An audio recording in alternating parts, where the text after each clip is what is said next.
I was growing up in what used to be Czechoslovakia, current Czech Republic, and we had this cottage about 100 kilometers north of Prague, which in my childhood has gone from being in lush forests to being fully degraded due to strip mining, acid rain. Rivers were initially full of fish, then they weren't. And I saw that destruction as a kid in the 70s, and I knew inherently that there was something profoundly wrong about that. CMI is meant to be a bridge between policy and capital in many ways.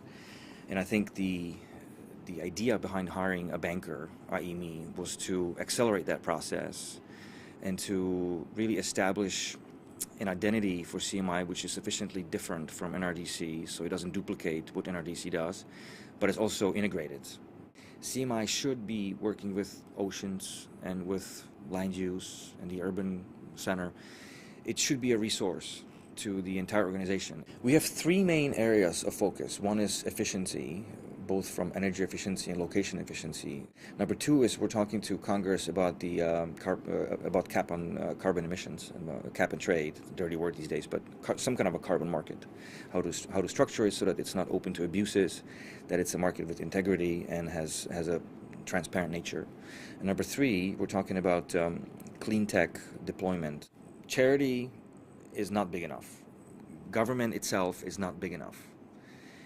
Commercial deployment of capital has to be a part of the solution, probably the majority of the solution.